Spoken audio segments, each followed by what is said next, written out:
If you're in the UK and have tried Whatnot, you're probably asking yourself the same question. Why is Whatnot so rubbish in the UK? I'm breaking down exactly why Whatnot in the UK is kind of rubbish.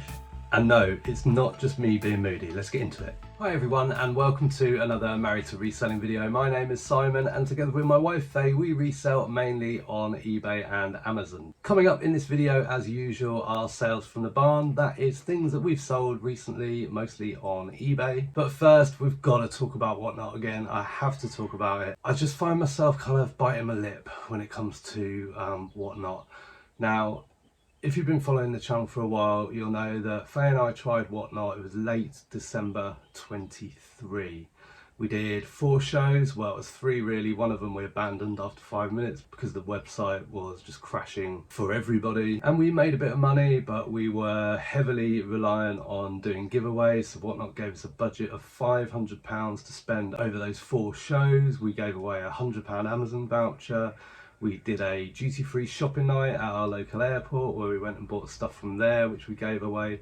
And that really was to lure everyone in and see what we could sell. We were selling clothes and we did okay because everybody loves a giveaway. But back in late 2023, there just really wasn't the buyers. It was just mainly resellers selling to other resellers. Now it's June 2025, and what has changed? Well, I still have the Whatnot app on my phone and I still get the notifications for when people go live, and I am interested to see if anything's really changed. And just the other night I tuned into a show and I really couldn't sort of believe what I was seeing. I just felt so sorry for the person that was running the show.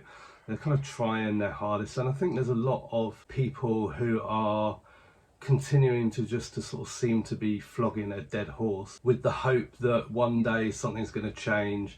A bit like buying a lottery ticket every week, I guess. One day, maybe this will be my week this week. And nothing changed, and I saw them sell very, very little. I think 1 item. I don't spend a lot of time on Whatnot at all, but there are a few sellers that I sort of like think, oh, I wonder how they're doing. I wonder if it's picked up for them. So I sort of pop in or have a look at if they've done any shows or have any shows scheduled. And I feel like a lot of those sellers that were kind of hanging on in there trying to make it work for them have just pretty much abandoned the platform now. Now I know that some sellers have made it very successful for them in the UK, but that really is the exception. It's not the rule. I think there's a lot of shows happening in the UK where money really isn't being made. And the reason I'm recording this video today is because I was in the barn earlier with Faye. We were just about to start filming sales from the barn, and a notification popped up on Faye's phone that there was a UK reseller going live on eBay. Now I think when it comes to live selling, eBay live selling is probably everyone's dream. Anyone that's interested in actually doing live selling and the confidence to do it, you know, that could really be a game changer once they roll out more categories. The person that was doing the live stream, I don't know if they advertised it. That particular person blocked us on Instagram about a year ago because of something that I didn't say. So I had no idea if they advertised it at all. And they had some technical issues, and I would say that they were getting okay money for stuff, but they were selling like dresses with £150 tags on for like a £5 or a £10. So it's still very much about trying to get the buyers, you know, the actual shoppers, to buy from live streams, because obviously if you're a reseller with a reseller following, that's the people that you're gonna attract into your show through your marketing. I think for the ones that are doing cards, you know, think collectible categories, that's completely different. You know, collectors are looking for anywhere and everywhere that they can buy trading cards, sports cards, Funkos, whatever. And I was kind of interested to know sort of what the thoughts online were about it. Now, whenever I discuss something that not everyone agrees with, or whenever anyone discusses anything that not everyone agrees with, it's easy for comments to be sort of taken as hate. But actually it's just a discussion. It's a very sort of polarized world. You either love something or you hate it, but I'm not like that. I just want to talk about it. And I was chatting to Faye and I was kind of saying, oh, this person's doing this show and it's really not going well for them. And in true Faye fashion, Faye loves a bit of AI. And AI is not just good for doing things like, hi, my name is Carbook Chris, and I support Manchester United Football Club. They really are the greatest. But also, AI is a great research tool, and the one that most people use, and there's much more developed AI than this, but the one that a lot of people use is ChatGPT. So Faye went into ChatGPT. I shut that door myself. That wasn't a ghost. There's a fly in it.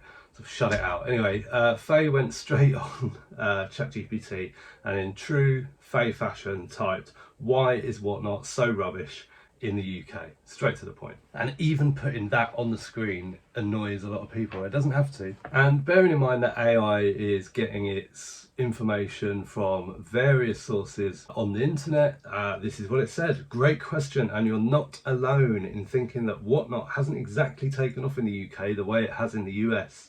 Here's why many UK sellers and buyers think it's a bit rubbish. And I read through this and I don't agree with it all. But it does say lack of UK specific infrastructure. Whatnot was built for the US market, logistics, shipping, payment systems, tax rules, and it shows UK sellers often have to deal with clunky shipping workflows, limited UK based customer support, and awkward payout timelines or fees. Now, I'm not really sure that we experienced too much of any of those three things. I know there was an issue when Whatnot switched to Royal Mail, or from Royal Mail to Every or something. We were kind of done with Whatnot at the time that they did that. Limited UK based customer support, don't know about that, never really had to contact anyone. The only person we were really in contact with was ABBA, who was our sort of rep, and awkward payout timelines or fees. Didn't really experience that. I think there was like reduced fees back then and the payouts were fine. Tiny UK audience. Well, I wouldn't blame it on the size of the UK audience. There's 68 million people in the UK. Obviously not all of those are into live shopping, but you know, that's a decent pool. But it does say in the US, Whatnot is buzzing with hype culture, Funko Pop collectors, sneakerheads, sports card flippers, and in the UK it's crickets for many categories. Live streaming can feel like you're talking to a brick wall, and I've seen so many shows like that. Poor discoverability. Unless you're a top tier influencer, already have a built-in following, your stream probably won't get surfaced to new users. The app doesn't do a great job promoting small UK sellers or tailoring recommendations to local buyers. Cultural mismatch is interesting. Let's be real, UK buyers are a different breed. We're a bit more reserved.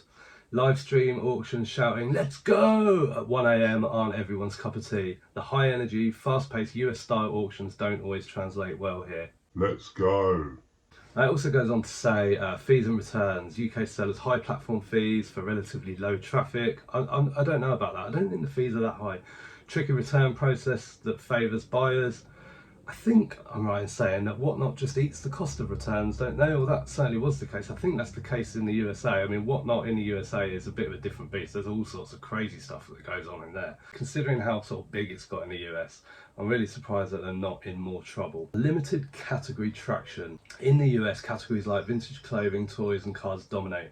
In the UK, even if you list great stuff, if the audience isn't there, it's hard to gain traction. The platform hasn't really expanded into niches that are big in the UK reselling scene. I guess clothing's the biggest one, and there's a few clothing sellers that are really making a good go of it. And I guess like the card collectors are always going to kind of be there. Is it salvageable in the UK? Possibly. But Whatnot needs to improve UK specific features, not really sure what, invest in local marketing, and support sellers with training, promotion and better logistics. Yeah, I feel like the Whatnot social media pages could do a much better job of pushing particularly for like new sellers, to get sellers shows bookmarks and all that sort of stuff. But adverts, I mean, have you ever seen an advert for Whatnot? I've never seen an advert for Whatnot. I don't even think I've seen like remarketing adverts, you know, Facebook adverts and that sort of stuff. I just can't think that I have. You know, when you Google Whatnot UK advert, nothing really comes up. Not like any adverts that they've put out in the media. Whereas if you Google the same for eBay, you get all sorts of stuff. And maybe they don't have a budget for that, and that's kind of fine, but I do think that they should be a little bit more transparent with why that is or what their plan is. You know, maybe they've got a 2 or 3 year plan or something, who knows, but it's a massive disservice to the people that are trying really hard to make something work. Until then, for many UK resellers, sticking to eBay, TikTok Shop or even Depop may be better and more profitable.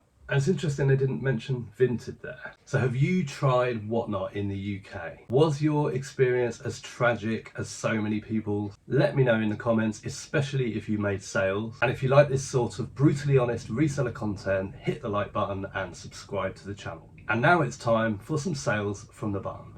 Okay, first things first is this. It's a National Price Control World War II woven wool blanket. Zoom in. Cream and vintage, obviously. That cost 3p. It sold for £25.16 including post, and that sold within 6 weeks. Then on here we have this vintage wooden photo frame. That cost 3p and that sold within a week for £8.99 plus post. Then we've got this green picture frame, which is a vintage distressed leaves wood whatever green. That cost 3p. That sold within 2 weeks for £10.79 plus post. Then we've got crate 19. Where's that? Vintage Smirnoff Gordon's Bacardi Pimm's recipe cocktail jug. It's big. It's big. Oh, it's a nice incense stick that you've lit.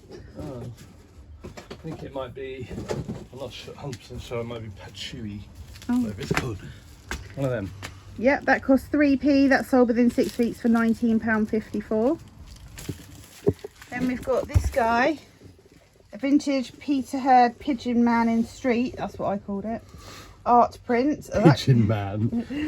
That cost 75p. Sold for £7.99 plus post within about 2 weeks. Then we've got the Christmas lights.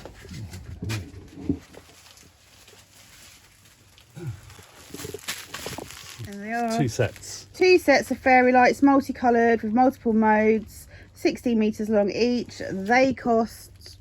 we think 55p. Yeah, I've been putting 25p because it's Christmas Day on the 25th, but it's pence. They sold for £19.99 plus post within about 10 days. We're not sure. We talked about this before. We're not sure because until we've listed the last thing, we won't really know. But something like that. Then we've got crate 22. Yeah. A job lot of vintage china plates. So we've got 12 side plates and 2 cake plates. Which batch number? Batch 7. Okay. They cost £1.75. They were a tea room purchase and they have taken a month to sell, along with something from crate 3. Another job lot of vintage china, 12 side plates, 2 cake plates, batch 20. 20. Foot stuck. Because don't fall over. No. That's them. What's that on the top? Like a... No idea. Oh, it's your cake stand. Oh yeah, I was gonna say like a black napkin or something. They were also a tea room purchase and cost £1.75, and the 2 bundles went to the same person for £45.88 plus post. That's fun posting, packaging those up. You know me. I do know you. Then we've got this vintage photo frame, metal brass effect roses. That cost 3p, sold within a month for £11.69 plus post. Then we've got crate 1. 2 big vases at the back. They are, that's those. Freed up some space. They are vintage, thank you, vintage Napco ware vases from the 1970s, signed Foster. They cost 67p for the pair and they've taken a year to sell for £7.50 plus post. Look fragile. Yeah. And then we've got crate 8. Turn around. An Easy Life Paisley dinner plate, 10-inch. Any further description? It looks like this at the bottom. Okay. That's it. That costs 44p. Can't see that very well. There we go. And that sold within a month for £11.04 plus post. And then we've got this book that sold on Amazon by Kaab Bar, Building the Lighted Temple. Sold for £18.99, cost 10 pence. And that sold seller fulfilled on Amazon. Well, I hope you enjoyed this video. And just for balance, I also typed into ChatGPT, why is Whatnot so great in the UK? And I thought I would get a really balanced view, but I didn't. I got this. So it just shows artificial intelligence is intelligent. And there was me thinking that we all lived in an echo chamber. If I put a video out saying eBay have really f***ed me off, then I get a lot of comments saying about how eBay have f***ed them off. But if I put a video out about how I love a particular feature on eBay, then we'll tend to get comments that agree with that feature. And that's why I was pleasantly surprised by that response from ChatGPT. We'll see you in the next one. Bye for now.